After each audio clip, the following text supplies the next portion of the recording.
Shalom adik-adik, kita berjumpa lagi dalam Bible Study for Kids. Hari ini kita membahas tentang mengampuni ya adik-adik ya. Seperti Tuhan Yesus telah berdoa kepada Bapanya untuk mengampuni orang-orang yang bersalah kepadanya. Di dalam Lukas 23 ayat 24, Yesus berkata, "Ya Bapa, ampunilah mereka, sebab mereka tidak tahu apa yang mereka perbuat." Dan mereka membuang undi untuk membagi pakaiannya. Jadi di sini adik-adik, waktu itu Tuhan Yesus itu harus menderita disalib adik-adik untuk menebus dosanya siapa? Dosa kita semua, baik tante maupun adik-adik semua. Nah, untuk disalib ini Tuhan Yesus itu menderita sekali adik-adik ya. Dia dipukuli ya adik-adik di sini ya. Tuhan Yesus dipukul. Selain itu secara rohani dia juga dihina-hina. Dia dikatakan pembohong dan sebagainya ya. Juga Tuhan Yesus itu dipakai mahkota duri seperti gambar di sini adik-adik ya.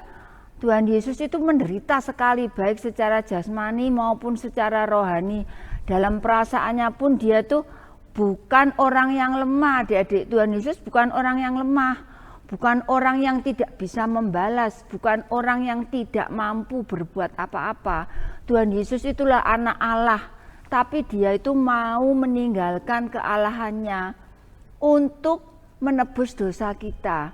Untuk itu dia harus dihina, dia harus dipukuli, dia harus memakai mahkota duri. Bayangkan adik-adik kalau ada satu aja duri atau mungkin adik-adik kena jarum kecil aja udah sakit adik-adik, keluar darahnya. Apalagi ini durinya banyak sampai muter ke seluruh kepala. Sakit sekali adik-adik ya. Dan setelah itu Tuhan Yesus juga disuruh memikul salibnya. Terus Tuhan Yesus disuruh berjalan setelah dipukuli, dicambuk, dihina. Tuhan Yesus harus berjalan menuju ke Bukit Golgota sambil terhuyung-huyung ya. Sakit secara jasmani, Tuhan Yesus itu sudah meninggalkan kealahannya. Jadi Tuhan Yesus mempunyai rasa sakit juga seperti kita. Tuhan Yesus dipukuli, bahkan bajunya juga dilepas. Waktu itu bajunya juga dibuang undi untuk dikasihkan ke orang. Bayangkan adik-adik sakitnya seperti apa, baik secara perasaan maupun secara badannya. Tuhan Yesus itu menderita sakit, tapi Tuhan Yesus tidak marah adik-adik. Tuhan Yesus tidak membenci orang-orang yang menyiksanya. Tapi Tuhan Yesus berkata, "Ya Bapa, ampunilah mereka, sebab mereka tidak tahu apa yang mereka perbuat." Tuhan Yesus itu kasihnya sangat besar ya adik-adik. Seperti orang tua kita, bahkan lebih kasihnya Tuhan Yesus itu sempurna adik-adik. Orang-orang yang jahat kepadanya itu tetap dikasihinya. Bukan saja cuma dia mengampuni, tapi dia memintakan belas kasihan dari Bapa di surga untuk supaya mereka itu tidak dihukum oleh Bapa di surga. Tuhan Yesus begitu mengasihi orang-orang yang jahat, lebih-lebih dia mengasihi kita anak-anaknya. Mau adik-adik dikasihi Tuhan. Kalau kita mau dikasihi Tuhan, kita harus belajar seperti Tuhan Yesus mengampuni orang yang bersalah kepada kita. Kalau kita mengasihi orang lain yang mengasihi kita, mudah adik-adik. Tapi kalau mengampuni dan mengasihi orang-orang yang sudah menyakiti kita, itu kita harus belajar kepada Tuhan Yesus adik-adik. Tidak ada manusia yang sanggup tanpa pertolongan Tuhan. Kita harus belajar sebagai anak-anak Tuhan untuk mencontoh Tuhan Yesus. Tuhan Yesus itu bisa mengampuni, sebabnya apa? Sebab Tuhan Yesus itu punya kasih yang sempurna.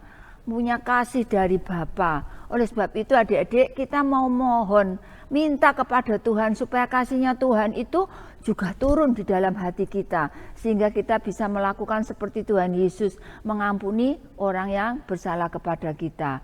Juga seperti orang tua pada anaknya. Orang tua itu mengerti kalau anaknya ini belum tahu kesalahannya. Orang tua kadang kita adik-adik ya, siapa yang tidak pernah marah sama orang tuanya? Mungkin anak-anak pernah marah pada mamanya kalau disuruh sekolah atau disuruh belajar, atau mungkin sedang lihat TV sama mamanya, TV-nya dimatikan, disuruh belajar. Anak-anak marah, mama itu jahat. Nah, tidak boleh ya adik-adik ya. Mama papa itu sayang sama adik-adik. Mama papa pasti mengampuni adik-adik walaupun menyakiti hatinya.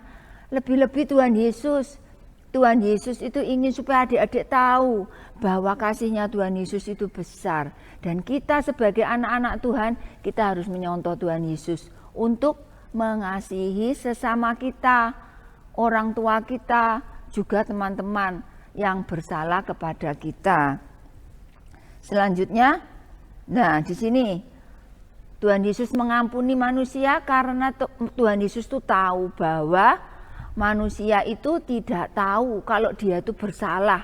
Kalau dia memukuli Tuhan Yesus itu dia tidak tahu kalau salah. Itu seperti mereka itu sedang berjalan menuju dapur api, neraka. Tapi mereka tidak tahu kalau jalannya itu sesat. Oleh sebab itu Tuhan Yesus kasihan kepada orang-orang jahat itu. Dan Tuhan Yesus mengasihi dan mengampuni mereka. Demikian juga kita adik-adik ya. Kalau ada teman-teman yang jahat, jangan suka balas adik-adik.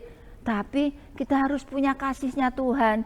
Kita harus tahu bahwa mereka yang jahat itu kasihan. Karena mereka itu menuju ke neraka. Oleh sebab itu adik-adik, kita mau belajar seperti Tuhan Yesus ya. Kita mau belajar untuk mengasihi orang-orang yang bersalah kepada kita. Bukan cuma mengampuni, ya sudah tidak tak balas.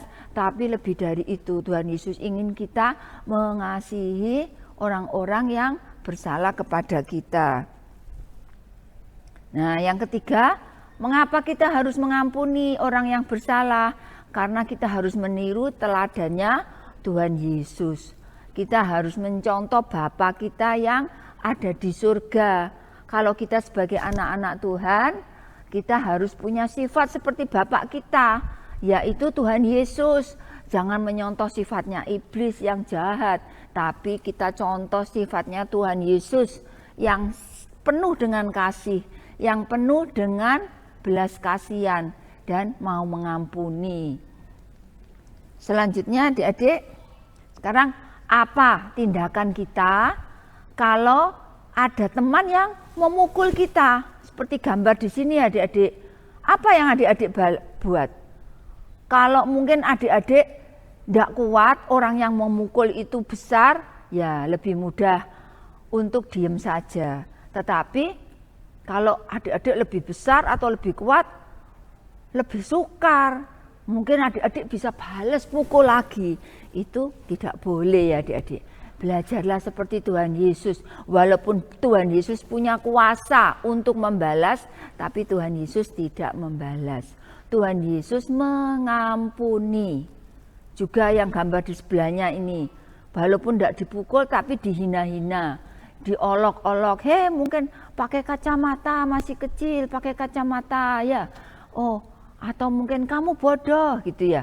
Tidak boleh membalas adik-adik. Biarlah kita setelah mendengar hinaan atau setelah kita disakiti, belajar minta kasih Tuhan. Supaya kita bisa mengampuni teman-teman kita atau orang-orang di sekitar kita yang jahat kepada kita. Mungkin mainannya direbut ya adik-adik, direbut oleh adiknya. Lalu kita marah, kita pukul adik kita. Nah, tidak boleh ya adik-adik. Belajarlah seperti Tuhan Yesus mengasihi semua orang, terutama mengasihi orang-orang yang bersalah kepada kita, saudara-saudara kita harus kita ampuni. Selanjutnya, sekarang mengapa Tuhan Yesus itu bisa mau mengampuni? Karena yang pertama, mengampuni itu adalah perintah Tuhan. Dan kita kenapa harus mengampuni orang yang bersalah kepada kita? Apa ndak enak dibalas saja ya Tante ya? Supaya hatiku lego. Ndak adik-adik ya.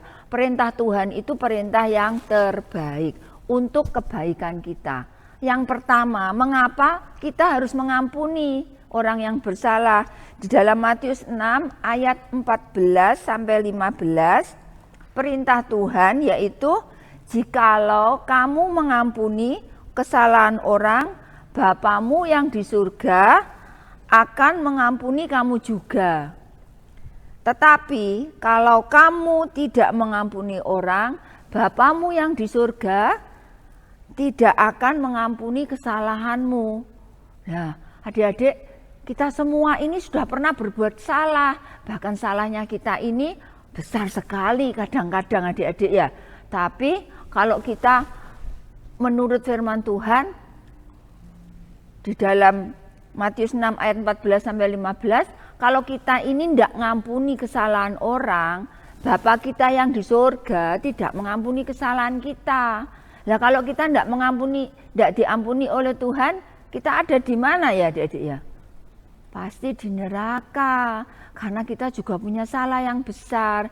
Kita mendengarkan cerita tentang orang yang tidak bisa mengampuni adik-adik ya.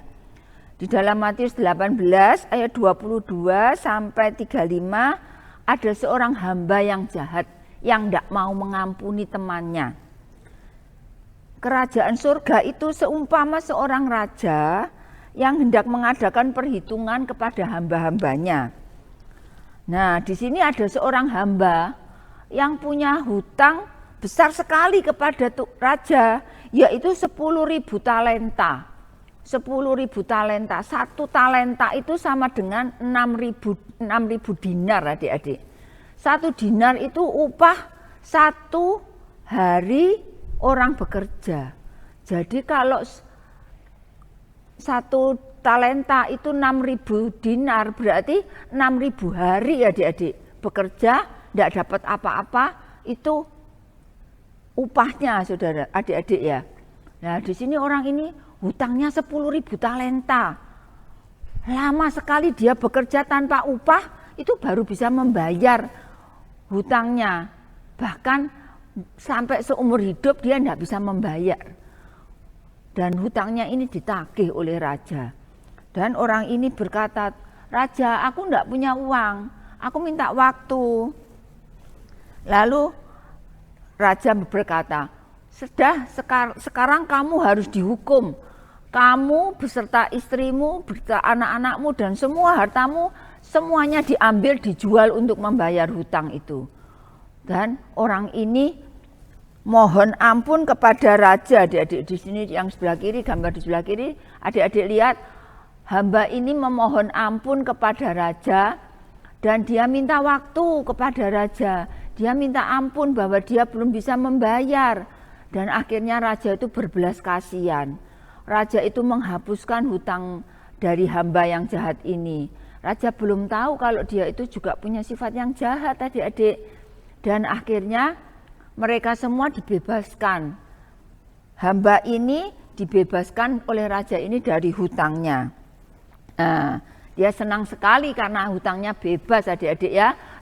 Hamba ini keluar dari hadapan raja, dia berjalan pulang. Sampai di jalan dia bertemu dengan temannya yang punya hutang cuma 100 dinar adik-adik. Sedikit sekali dibanding hutangnya dia. Tapi orang ini karena jahat dia menagih, "Hei teman, kamu harus bayar hutangmu yang 100 dinar ini." Dan temannya bilang, "Aku belum punya, maaf teman, aku belum punya uang untuk membayar." Lalu hamba yang jahat ini menangkap orang ini, yang temannya yang hutang ini, dan memenjarakan orang temannya yang hutang ini. Lalu ada temannya yang lihat adik-adik, "Loh, orang ini tadi baru dibebaskan oleh raja, tapi kenapa sekarang berbuat seperti itu adik-adik?" Akhirnya ada yang melapor kepada raja, dan hamba yang jahat ini akhirnya dihukum oleh raja. dia tidak jadi dibebaskan, tapi dia harus dipenjara bersama anaknya dan istrinya. Semuanya hutangnya dia harus dibayar. Demikian adik-adik. Kalau kita ini seperti hamba yang jahat ini adik-adik, maka hamba yang jahat ini dimasukkan ke penjara. Nah, kalau kita seperti hamba yang jahat ini tidak mau mengampuni dosa orang lain atau kesalahan orang lain, maka kita akan dimasukkan hukuman yang kekal, yaitu di dalam api neraka. Takut ya adik-adik, kalau tante tidak mau. Kita mau belajar adik-adik untuk mengampuni sesama kita, supaya kita boleh mendapat belas kasihan dari Tuhan. Nah, sekarang kita harus berapa kali mengampuni? Petrus pernah bertanya kepada Tuhan, berapa kali ya tante kalau mau mengampuni itu satu hari? 1 hari 7 kali boleh tante. Wah, kurang. Alkitab berkata dalam Matius 18 ayat 22, Tuhan berkata, bukan aku berkata padamu, bukan sampai 7 kali, tapi 70 kali 7 kali. Banyak sekali adik-adik, bahkan tidak terhitung. Kalau 1 hari 70 kali 7, 490 kali adik-adik. Mungkin tidak ada orang yang bersalah 1 hari sampai segitu banyaknya ya adik-adik ya. Dan Tuhan menuntut kita adik-adik untuk mengampuni tanpa batas adik-adik ya. Kita harus mengampuni kesalahan orang apapun juga yang dilakukannya. Kita harus belajar mengampuni adik-adik. 70 kali 7 artinya tidak ada batasnya adik-adik. Kita harus belajar mengampuni seperti Tuhan Yesus, tidak ada batasnya. Sehingga Tuhan Yesus mengasihi kita. Kita adalah anak-anak Allah yang penuh kasih. Tuhan ingin supaya kita bukan cuma mengampuni, tapi kita juga mengasihi dan membalas kejahatan orang dengan kebaikan. Di dalam Yohanes 13 ayat 34 sampai 35, aku memberikan perintah baru kepadamu, yaitu supaya kamu mengasihi sama seperti aku telah mengasihi. Demikian juga kamu harus saling mengasihi. Kasih itu lebih besar dari pengampunan. Mungkin adik-adik mengampuni, tidak membalas, tapi adik-adik tetap dongkol ya, diingat-ingat. Nah, itu tidak baik adik-adik. Adik-adik setelah mengampuni harus melupakan dan mengasihi orang yang bersalah kepada kita adik-adik ya. Di dalam Efesus 4 ayat 32, hendaklah kamu ramah seorang kepada yang lain, penuh kasih dan saling mengampuni sebagaimana Allah dalam Kristus telah mengampuni kamu. Di dalam Markus 11 ayat 26, jika kamu tidak mengampuni, Bapamu yang di surga juga tidak akan mengampuni kesalahanmu. Yang keempat adik-adik, kalau kita mau belajar yaitu Imamat 19 ayat 18, jangan menuntut balas. Kita tidak boleh membalas orang yang bersalah kepada kita. Jangan mendendam, jangan menyimpan kebencian kepada orang lain. Karena itu seperti apa adik-adik? Kebencian itu seperti penyakit. Adik-adik tahu orang yang punya penyakit tumor atau penyakit kanker yang ganas mungkin di leher atau di perut. Nah, kebencian itu seperti itu adik-adik. Kalau kita punya penyakit, mungkin lehernya bengkak.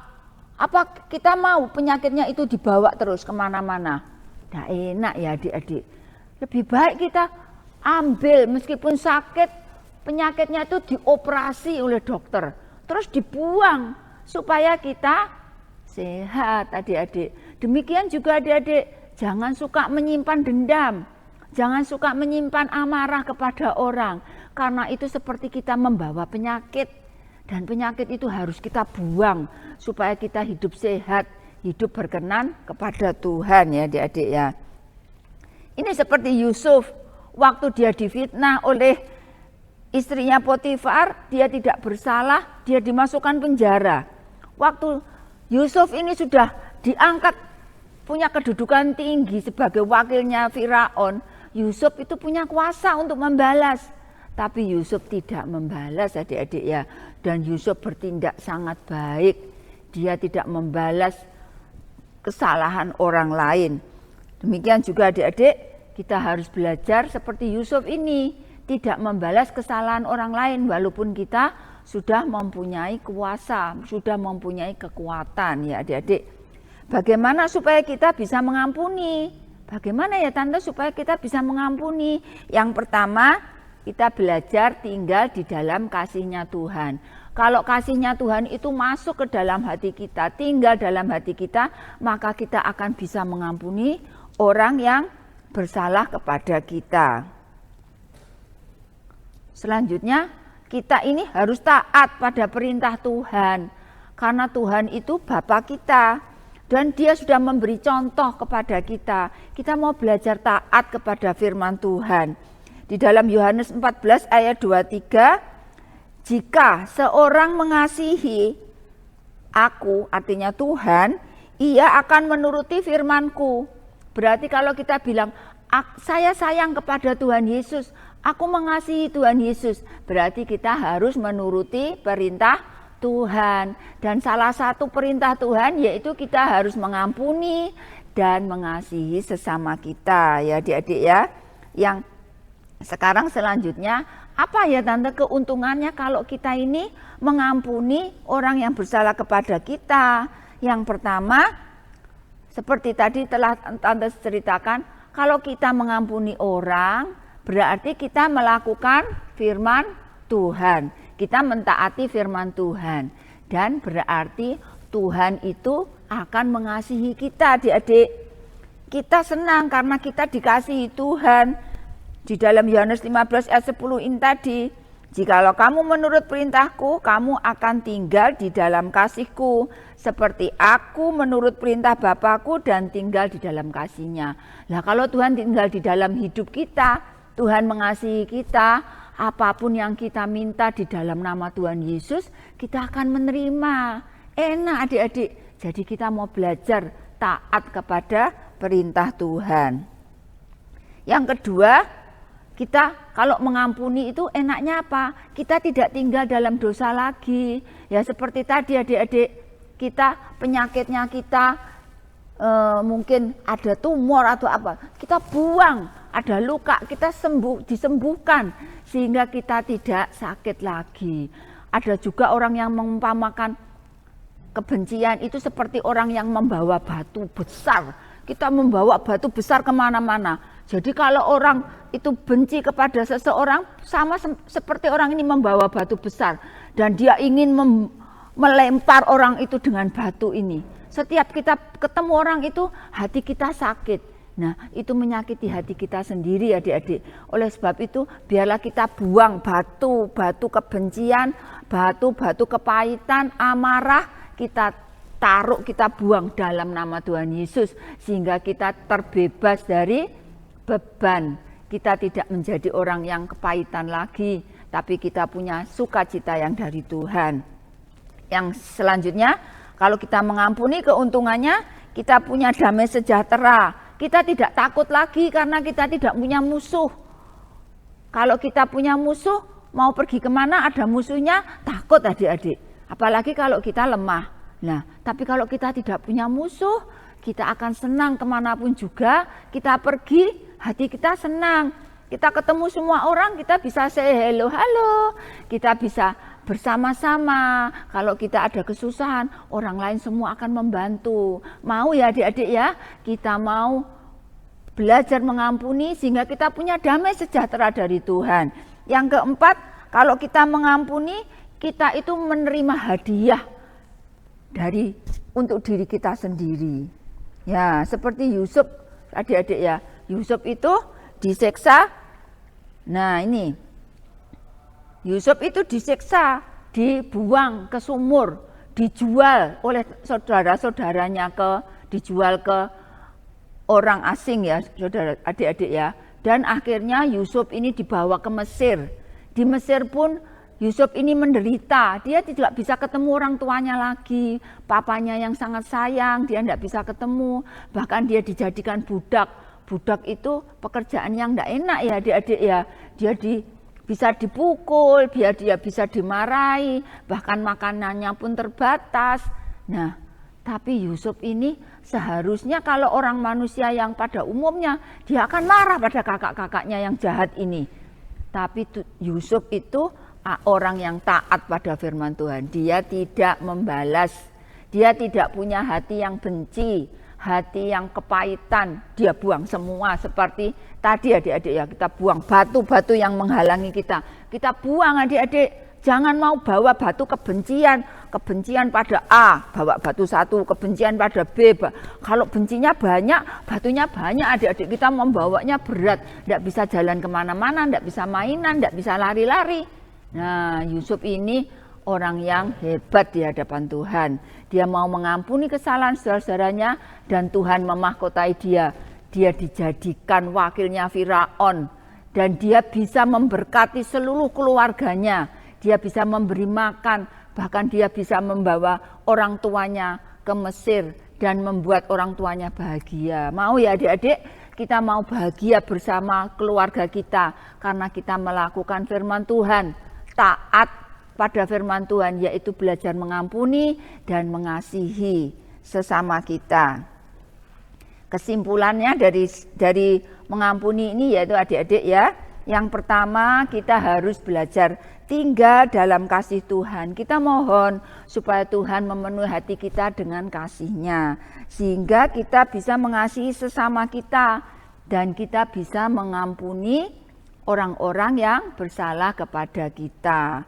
Mau ya adik-adik ya, belajar mengampuni orang yang bersalah kepada kita, sehingga hidup kita ini senang adik-adik, tidak punya musuh lagi, tidak punya kepahitan lagi. Tuhan menyertai kita. Yang kedua adik-adik, kita kalahkan kejahatan dengan kebaikan.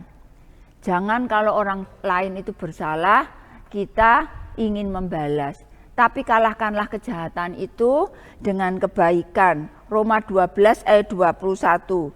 Janganlah kamu kalah terhadap kejahatan, tetapi kalahkanlah kejahatan dengan kebaikan. Tante mau saksi sedikit ya adik-adik, waktu Tante baru buka apotek itu ada orang yang selalu mengganggu Tante. Dia ini jual sate di sebelahnya apoteknya Tante.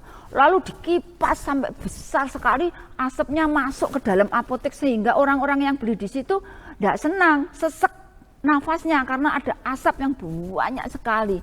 Lalu apa yang Tante kerjakan? Kalau Tante membalas, bisa Tante laporkan orang ini, tapi nanti dia bisa diusir karena dia di depan rumahnya orang. Tapi tidak seperti itu adik-adik yang kita lakukan. Kita harus belajar mengasihi. Lalu Tante berdoa, Tuhan Yesus berkati Bapak ini yang membuat apotek saya penuh dengan asap. Tuhan berkati dia supaya dia bisa punya tempat yang lebih bagus lagi. Dia tidak mengganggu kita. Tuhan Yesus tolong akhirnya orang ini pindah dengan baik-baik adik-adik. Dia tidak memusuhi kita, tetapi dia punya tempat lain sehingga dia bisa berjualan dan Tante juga tidak diganggu.